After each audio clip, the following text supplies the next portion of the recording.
Como diz o nosso irmão Salomão, as bênçãos do Senhor é que enriquece e não acrescenta dores. Que Deus abençoe a sua vida abundantemente. Esse desejo do meu coração. E vamos continuar orando uns pelos outros. Em breve as cortinas do céu vai se abrir e aparecerá um sinal no céu. É a vinda do Filho do Homem. Você está preparado para este momento? Se você não está, continue se preparando. Em breve Jesus virá buscar a sua igreja. Os sinais estão apontando para isso. Minha Bíblia é aberta aqui no Evangelho de Jesus Cristo, segundo escreveu o nosso irmão João, no capítulo 17. Nós vamos ver aqui os 5 aspectos desta oração sacerdotal. Nós temos nos evangelhos sinóticos, Mateus, Marcos e Lucas, os 3 evangelhos ali, aquela oração do Pai Nosso.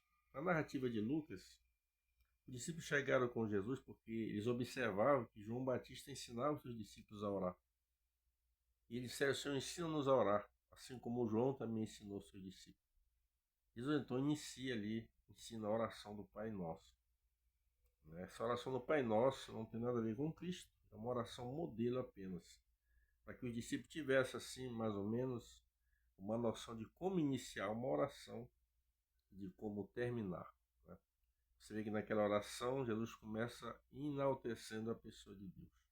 Pai Nosso que está no céu, ou seja, está acima de todas as circunstâncias, está acima de todo o principado, está acima de toda a potestade, está acima de todo dominador deste mundo.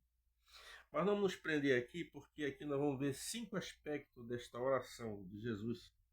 Eu vou ler a partir do versículo 1. Se você ler do verso 1 até o verso 5, você vai ver que esta oração, ela nos traz aqui nesta primeira sessão, uma oração de glorificação da própria pessoa de Jesus. Ele está aqui começando esta oração e relembrando a Deus aquela glorificação que ele tinha junto do Pai antes da fundação do mundo. Diz assim o primeiro verso: Jesus falou estas coisas, levantando os olhos ao céu, disse: Pai, é chegado a hora, glorifique o teu filho, para que também o teu filho glorifique a ti. Então Jesus inicia aqui nesta oração sobre glorificação da sua pessoa, né?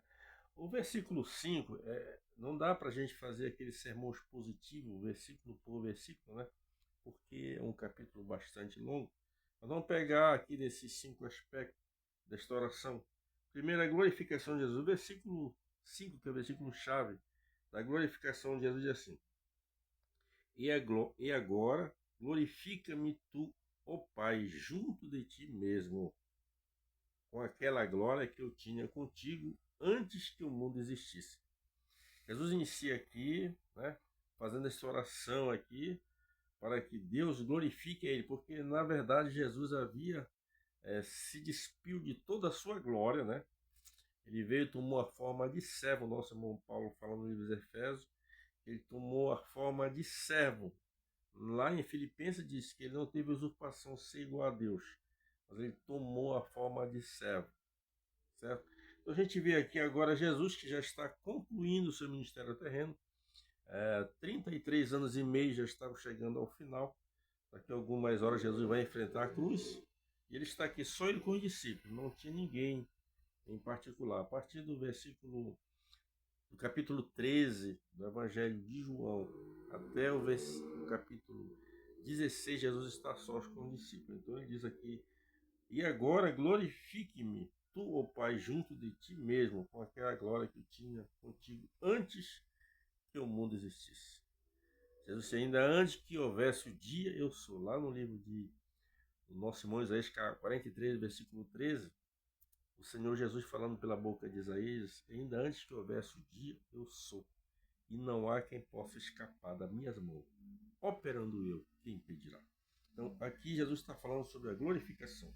O segundo aspecto desta oração, o segundo propósito desta oração, Jesus está orando aqui pela proteção dos discípulos. Bom seria se pudesse fazer um comentário desse sermão expositivo de todo este livro, né? Só que o tempo é pouco. No versículo 11, vamos ver a segunda petição de Jesus agora, é pelos discípulos. Primeiro Jesus ora pela sua glorificação, agora Jesus vai orar pelos discípulos, Pedro, Tiago e João, e esta oração é estendida a mim e a você, que é discípulo de Jesus, que é um seguidor de Cristo. Diz assim, O versículo 11. Eu já não estou mais no mundo, mas eles estão no mundo. Eu vou para ti, Pai Santo. Guarda em teu nome. Jesus está aqui nesse segundo aspecto da oração, pedindo a Deus que guarde os discípulos. Olha, guarda em teu nome aqueles que me deste, para que sejam um, assim como nós. Na oração do Pai Nosso, você observa que quase na conclusão da oração, Jesus disse, livra-nos de todo mal, amém. Né? E vem a última palavra, amém. Nos livra de todo mal, amém. Você vê aqui Jesus pedindo para que Deus guardasse os discípulos do mal. Em alguma tradução muito antiga diz do maligno, né? Porque mal vem dessa expressão, maligno. Então, nós vivemos num mundo de turbulência, de criminalidade, acidente a todo momento, enfermidades, pessoas sendo atingidas por setas malignas, inclusive, né? Aqui. E o Senhor aqui, Jesus está dizendo, guarda em teu nome aqueles que me destes. Jesus aqui intercedendo pelos discípulos da época e intercedendo ainda hoje por mim e por você, para que Deus nos livre de todo mal, né? Porque o mal existe. É incrível que até nos ônibus as pessoas estão surtando. Há poucos dias eu estava trabalhando numa linha, de repente eu ouvi aquele alarido, aquele grito, atrás eu olhei no retrovisor de dentro do ônibus, o rapaz começou a se bater, e eu segui a viagem normal, acompanhando aquele movimento através do retrovisor. Quando eu comecei a observar, ele começou a subir em cima dos assentos, das poltronas do ônibus, pulava de uma para outra, começou a bater no vidro do ônibus assim. A ideia é que, pelo que eu entendi, que ele queria quebrar ali o vidro do ônibus para saltar, quem sabe, do ônibus. Eu tive que parar o ônibus. E ao parar o ônibus, eu disse, moço, tenha calma. Ele se virou para mim e disse, não me peça, mas você tinha que ver o desespero que estava aquele rapaz. Não me peça para ter calma. Digo, moço, tenha calma que tudo vai dar certo. O que houve? Não, porque meu filho desapareceu. Mas interessante que ele estava sentado ali, do nada entrou nesse desespero, certo? Eu disse, vem aqui que eu vou fazer uma oração para o seu ônibus lotado. É incrível, mas só Deus para nos impulsionar. Vem aqui que eu vou fazer uma oração para Deus acalmar o teu coração. Quando eu falei isso, o rapaz sentou e eu segui a minha viagem até o final. Eu fiquei maravilhado de ver Deus agir. Só de eu falar assim, ó, você vem aqui que eu vou orar por você. Eu não tinha como passar porque tinha roleta. Então eu disse, vem aqui que eu vou orar por você. Só falei que eu ia orar por ele. Na mesma hora, o rapaz se acalmou e nós seguimos a viagem. Então, esta oração aqui, Jesus está dizendo, livra-nos de todo mal. Esse mal são isso, são setas malignas. O inimigo nessas últimas horas da igreja, ele vai investir pesado contra mim e contra você. Muitas pessoas, no fundo, por da depressão, porque foram atingidas por setas malignas. E Jesus aqui está orando pela proteção. E eu já não estou mais no mundo, mas eles estão no mundo. Eu vou para ti, Pai Santo. Guarda em teu nome aqueles que me deste. E você está incluído nisso. Jesus comprou você com preço de sangue naquela cruz do Calvário. Então, a primeira oração de glorificação, a segunda oração de proteção e a terceira oração que Jesus faz ali pelos discípulos também agora. Primeiro ora por si mesmo, pelos discípulos, pela proteção. Agora ele ora pela santificação. O verso 17 diz assim, ó. Santifica-os na verdade, a tua palavra é a verdade. Jesus está orando pela santificação dos discípulos, né? Aqui no versículo 14, voltando assim, dele a tua palavra e o mundo odiou, porque não são do mundo, assim como eu do mundo não sou. Então, Jesus foi odiado pelo mundo, que é o sistema mundano, que trabalha na vida das pessoas, e agora Jesus está nesta oração, ainda orando, intercedendo pelo discípulo para que livrasse do mal, né? E aqui agora Jesus ora sobre a santificação. Jesus no versículo de número 15, assim, ó, não peço que os tire do mundo, mas que o livre do mal. Nós temos que continuar no mundo para continuar pregando o evangelho, para falar que a salvação só por meio de Jesus Cristo. Seu sacrifício vicário naquela cruz do Calvário, que nos garante a vida eterna. Verso 16, não são do mundo como eu do mundo não sou.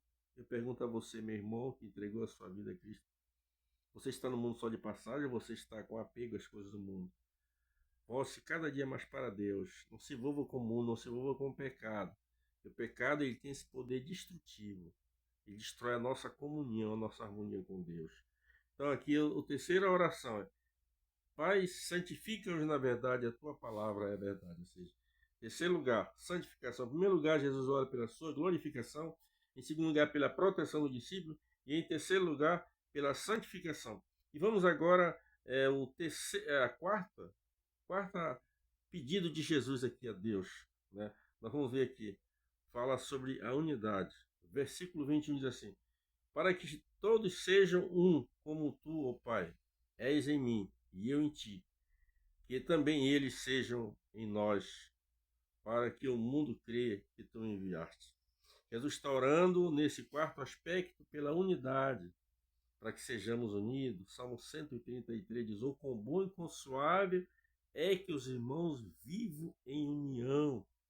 Precisamos ser unidos, precisamos viver esta vida de comunhão uns com os outros. A Bíblia diz: seguir a paz com todo e a santificação, sem a qual ninguém verá o Senhor. Nós temos que ter paz com as pessoas. Nós vivemos num mundo de muito atrito, de muitos conflitos, de muitas guerras. Essas guerras interior, conflitos interior. E quantas vezes nesses conflitos a gente vê, eu trabalho numa área sou rodoviário, né?